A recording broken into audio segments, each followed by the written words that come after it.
Battle to the heavens की पिछले episode में हमने देखा था मिस फैंग अपने clan heaven demon phoenix clan का एक सीक्रेट टेक्निक यूज करती है, जिसके बाद अचानक से उसकी पावर बहुत ज्यादा बढ़ जाती है, जिसके बाद वो शेयन के ऊपर हावी होने लगती है। फिर शेयन भी एक सीक्रेट टेक्निक का इस्तेमाल कर अपनी पावर को दाओ जोंग के 2.5 स्टार लेवल तक पहुंचा देता है। दोनों एक दूसरे को मारने के लिए घूर कर देख रहे हैं। अब आगे एपिसोड स्टार्ट होती है। मिस फैंग की सच्चाई का पता चलते ही फेंग जुनजी ले जुनजी से कहता है, तो ये बात है कि तुम अपने इस डिसाइपल के ऊपर इतना ज्यादा रिसोर्सेस लगाते थे। ये लड़की हेवन डीमन फिनिक्स ट्राइब की है, इसकी पावर तो लाजवाब है। जिसके बाद फिर ले जुनजी भी कहता है, मैं भी देख रहा हूँ वो जो तुम्हारा डिसाइपल, जो कि तुम्हारे ओल्ड फ्रेंड का डिसाइपल है, वो भी कुछ कम नहीं है। ऐसे ऐसे खतरनाक टेक्निक्स वो हमारे सामने रख रहा है कि हम भी ये देखकर शॉक्ड रह जा रहे हैं। पर यहाँ से सीन शिफ्ट होता है और वापस से हम लोगों को मिस फैंग और शेयन को दिखाया जाता है। अब शेयन जो कि दाओ जोंग के 2 स्टार लेवल पर इवॉल्व हो गया है, मिस फैंग ये देखकर उसके ऊपर एक और तगड़ा अटैक लॉन्च करती है। मिस फैंग के इस अटैक को फिनिश सीक्रेट स्टेच्यू अटैक कहा जाता है। उसी के साथ हम देखते हैं हवा में मिस फैंग के जो गोल्डन क्लोथ्स थे बहुत ही स्ट्रॉन्ग ब्लैक क्लोथ्स में बदल जाते हैं, जो कि मीटेरोइड की तरह शेयन के ऊपर गिरने लगते हैं। इन क्लोथ की स्ट्रेंथ बहुत ज्यादा है, इसीलिए शेयन इनको डॉज करने लगता है। ये इनसे बचते हुए इधर उधर भागने लगता है। पर यहाँ पर इन लोगों की फाइट हो रही है और उधर फेंग जुनजी और ले जुनजी आपस में बात कर रहे हैं। ले जुनजी कहते हैं, तो अब तो हमें पता चल गया कि तुम्हारी ये disciple heaven demon phoenix tribe की है, तो अगर शेयन इसको कुछ भी कर देता है तब तो फिर हेवन डीमन फिनिक्स ट्राइब के लोग शेयन के ऊपर अटैक करने के लिए आएंगे। ले जुनजी कहता है, फेंग जुनजी तुम्हें वाकई में लगता है कि तुम्हारा ये डिसाइपल मेरे डिसाइपल के सामने अब भी जीत सकता है? फेंग किंग इस वक्त अपने क्लैन का सीक्रेट स्किल यूज कर रही है। इसके पास और भी बहुत सारे स्किल्स हैं और इसके स्किल इतने ज्यादा पावरफुल हैं कि हमारे विंड लाइटनिंग पवेलियन के पावरफुल एल्डर्स भी इन स्किल्स के साथ फेंग किंग का सामना नहीं कर पाते हैं। फेंग जुनजी कहते हैं, ले जुनजी अपने एक्सपेक्टेशन को इतना ज्यादा हाई मत रखो, अभी तक इस फाइट का रिजल्ट नहीं आया है और इतनी जल्दी कंक्लूजन्स में जंप कर जाना इस समय के लिए तो मुझे बहुत ही ज्यादा इलॉजिकल लग रहा है। ले जुनजी फेंग जुनजी की बात से गुस्साते हुए कहता है, ठीक है तुम्हारी भी एक्सपेक्टेशन काफी ज्यादा है, हम लोग लास्ट में देखेंगे कि हम दोनों में से कौन लास्ट तक स्माइल करने के कैपेबल रहेगा। यहाँ दोस्तों मिस फैंग और शेयन बहुत ही ज्यादा भयंकर बैटल कर रहे हैं। मतलब कि समय के साथ मिस फैंग के अटैक्स भी बहुत ज्यादा तेज हो गए हैं और इतने ज्यादा पावरफुल कि वो अरीना को डिस्ट्रॉय कर रहा है। शेयन इन अटैक से भाग तो रहा है पर ये बाल बाल इन अटैक से बच रहा है। शेयन भागते हुए कह रहा है, इस तरह तो मैं कभी भी इस फाइट को नहीं जीत पाऊंगा। मिस फैंग कह रही है, मेरा ये अटैक तुम्हारे मरते दम तक तुम्हारा पीछा कर सकता है। शेयन इस तरह से भागकर तुम्हारा कोई भी फायदा नहीं होने वाला है। शेयन हवा में इधर उधर घूमते हुए सोच रहा है कि वो क्या करे, जिसके बाद वो अपना एम मिस फैंग की ओर करता है और फिर अपने डायरेक्शन मिस फैंग की ओर कर देता है। यहाँ पे मिस फैंग की ओर जाते हुए वो अपने रूलर स्वॉर्ड को बाहर निकाल लेता है, जिसके बाद वो अपने रूलर स्वॉर्ड की मदद से ये सारे ब्लैक क्लोथ्स को अटैक करके अपने पास से हटाने लगता है। शेयन के ऐसे स्वॉर्ड अटैक से मिस फैंग का वो क्लॉथ फटने भी लगता है और इससे मिस फैंग और ज्यादा गुस्साते हुए कहती है, अभी भी तुम्हारे अंदर हिम्मत बची हुई है, तुम्हें लगता है कि तुम मुझसे जीत सकते हो, पर अब समय आ गया है कि हम लोग इस खेल को खत्म करें। ऐसा करते हुए वो इस अटैक की फ्रीक्वेंसी को और ज्यादा बढ़ा देती है और फिर और भी ज्यादा नंबर में ये क्लोथ्स शेयन के ऊपर अटैक करने लगते हैं। लेकिन फिर शेयन रूलर स्वॉर्ड की मदद से उन क्लोथ्स को डेविएट करता है और फिर तुरंत ही अपने स्ट्रेंज फ्लेम को एक्टिवेट करते हुए अपने रूलर स्वॉर्ड में डालकर फिर स्वॉर्ड से उन क्लोथ्स के ऊपर हमला करता है। और इससे जैसे ही वो क्लोथ शेयन के स्वॉर्ड के कांटेक्ट में आते हैं, वो सभी एक बार में ही जल के राख हो जाते हैं। शेयन फिर तुरंत ही 3000 थंडर मूवमेंट टेक्निक का इस्तेमाल करके मिस फैंग की ओर बढ़ता है, पर फिर से एक बार मिस फैंग उन्हीं क्लोथ्स के साथ शेयन के ऊपर हमला स्टार्ट कर देती है। पर इस बार की बात थोड़ी अलग थी। शेयन के स्वॉर्ड में स्ट्रेंज फ्लेम था और शेयन 3000 लाइटनिंग मूवमेंट टेक्निक से आगे बढ़ रहा था और इसीलिए थोड़ी दूर हवा में इधर उधर भागने के बाद शेयन कुछ ही देर में मिस फैंग तक पहुंच जाता है। अपने रूलर स्वॉर्ड को लेकर मिस फैंग के ऊपर हमला करने ही वाला होता है, पर तभी मिस फैंग शेयन को देख लेती है और फिर उन ब्लैक क्लोथ से उसके ऊपर हमला कर देती है और इस बार ये हमला शेयन को स्ट्राइक करता है, जिसके बाद सीधा शेयन इस अटैक के फोर्स से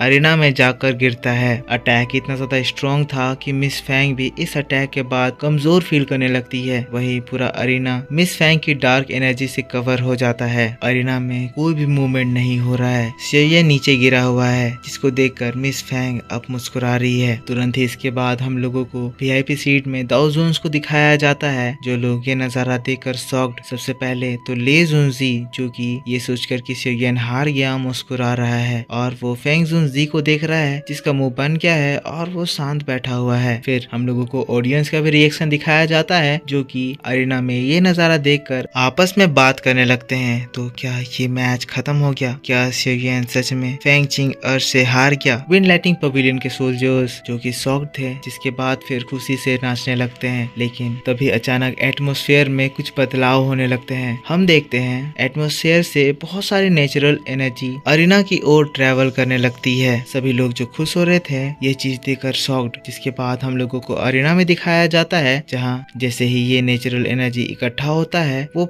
डार्क एनर्जी उसके चारों ओर बहुत ही तेजी से घूमने लगता है। मिस फैंग ये नजारा देखती है, जिसके बाद उसे कुछ रियलाइज होता है। नीचे फिर हम लोगों को शेयन को दिखाया जाता है, जो कि मिस फैंग की ये डार्क एनर्जी को भी और साथ साथ नेचर की सारी एनर्जी को मिक्स करके एक ट्राई कलर लोटस फॉर्म कर लिया है। शेयन ये खतरनाक अटैक फॉर्म करते ही तुरंत ही मिस फैंग के ऊपर अटैक कर देता है। ले जुनजी ये देखकर हैरान चिल्लाते हुए कहते हैं, क्या ये लड़का सच में 3 डिफरेंट फ्लेम्स को एक जगह फ्यूज कर सकता है? पर वही हम लोगों को फेंग जुनजी को दिखाया जाता है, जो कि शेयन को देखकर पूरा खुशी से भर जाते हैं। हंसते हुए कहते हैं, याओ लाओ, तुम्हारा ये डिसाइपल आज प्रूफ दे दिया कि ये तुम्हारा डिसाइपल है। अब शेयन का ये अटैक इतना ज्यादा फ्यूरियस था, देखकर मिस फैंग घबराते हुए फिर तुरंत ही एक दूसरा अटैक फॉर्म करती है। डार्क क्लोथ शेयन को मारने के लिए उसके चारों ओर घूमने लगते हैं, लेकिन शेयन फिर से उससे बचते हुए मिस फैंग की ओर तेजी से बढ़ने लगता है। मिस फैंग समझ जाती है कि अगर शेयन उस तक पहुंचकर ये अटैक उसके ऊपर थ्रो कर दिया तो वो बिल्कुल भी जिंदा नहीं बचेगी। और दोस्तों फिर होता भी यही है। शेयन 3000 लाइटनिंग मूवमेंट को एक्सट्रीम पॉइंट तक यूज करते हुए फिर मिस फैंग के बहुत नजदीक पहुंचकर उस ट्राई कलर लोटस अटैक से हमला कर देता है। मिस फैंग की मौत उसके सामने थी। शेयन नीचे गिर रहा था। मिस फैंग के पास पहुंचते ही लोटस बहुत ही बड़ा शेप ले लेता है, लेकिन मिस फैंग ये देखकर शेयन से कहती है, शेयन तुम्हें लगता है कि तुम सेम ट्रिक मेरे ऊपर दोबारा यूज कर सकते हो? फिर वो हैंड साइन करती है और फिर मिस फैंग का वो फिनिक्स शेयन के ट्राइकुलर लोटस अटैक के साथ टकरा जाता है। जैसे ही ये कोलिजन होता है, आसमान में क्रैक्स बन जाते हैं। लोग ये चीज देखते ही तुरंत ही नीचे छुपने लगते हैं, क्योंकि इससे निकलने वाली हीट वेव उन लोगों को जला के राख कर सकती है। बात बहुत ज्यादा इंटेंस हो गई है। अब यहाँ पर जो जीतेगा वही इस फाइट का विनर होगा। मिस फैंग की भी हालत इस जगह खराब हो रही है, शेयन की भी हालत इस जगह खराब हो रही है। दोनों ही अपना पूरा दम लगाकर एक दूसरे को हराने की कोशिश कर रहे हैं। ये दोनों ही एक दूसरे को मारने के लिए तैयार हैं। पर मिस फैंग ये चीज देखकर फिर गुस्सा होते हुए कहती है, शेयन तुम्हारा ये बुद्धा फ्यूरी लोटस जिसकी वजह से तुम इतने प्राउड होते हो, आज मैं हमेशा के लिए तुम्हें और इसे इस दुनिया से खत्म कर दूंगी। जिसके बाद होता कुछ यूं है कि मिस फैंग का वो जो ब्लैक फिनिक्स था वो हवा में डिसअपियर होता है और फिर शेयन को कोई बहुत ही बड़ी सी चीज अरीना में लाकर पटक देती है। पता चलता है कि ये जो बड़ी सी चीज है वो हेवन डीमन फिनिक्स ट्राइब का एक secret attack heavenly demon bell है। यहाँ दोस्तों ये बेल इतना बड़ा है कि ये पूरे अरीना को कवर कर दिया है। अरीना इस बेल से तहस नहस हो गया है और फिर हम लोगों को एक धमाका भी सुनाई देता है। ये इसका प्रूफ है कि शेयन का वो बुद्धा लोटस इससे स्ट्राइक करा पर इसको कुछ नहीं हुआ और शेयन इस कोलिजन के दौरान उसी बेल के अंदर कैद था। सभी लोग शॉक्ड, ये डीमन फिनिक्स ट्राइब की किस तरह की ताकत है। ले जुनजी मुस्कुरा रहा है। तब हमें इस बेल के बारे में बताया जाता है। ये जो डीमन फिनिक्स बेल है ये हेवनली डीमन फिनिक्स ट्राइब के एक एंसेस्टर जो कि दाओ सेंग लेवल पर थे उनके द्वारा क्रिएट करा गया है। ये बेल बहुत ही ज्यादा पावरफुल है, इसीलिए वो हेवनली डीमन फिनिक्स ट्राइब में जनरेशन वाइज पास करा जाता है। ये बेल इतना ज्यादा ताकतवर है कि इस बेल के सामने एक 6 स्टार दाओ जोंग भी किसी भी तरह से नहीं बच सकता है। जियान जुनजी कह रहा है, लगता है वो टैलेंटेड लड़के का खेल अब इसी जगह खत्म होता है। इसमें अब कोई दो राय नहीं है कि मिस फैंग अब ये मैच को जीत गई है। और दोस्तों बस इसी बात के साथ बैटल ऑफ द हेवंस का ये एपिसोड भी इस जगह पर खत्म हो जाता है। तो दोस्तों आप मेरे को बताओ कि आपको ये वीडियो कैसा लगा। वीडियो पसंद आया है तो इसको एक लाइक कर देना। मुझे कमेंट में बताना कि आपको वीडियो कैसा लगा। जाएगा। और अगर आपने इस चैनल को अभी तक सब्सक्राइब नहीं कर रखा है तो सब्सक्राइब करके बेल आइकन जरूर से ऑन कर लेना। मैं आपके लिए इसका नेक्स्ट एपिसोड कल सुबह 7 बजे इसी चैनल पर बहुत ही ज्यादा डिटेल में अपलोड कर दूंगा, जिसको देखकर आपको वाकई में बहुत ज्यादा मजा आएगा। तो मैं मिलता हूँ आपसे कल सुबह 7 बजे इसी चैनल पर। तब तक के लिए take care, bye bye and thanks for watching.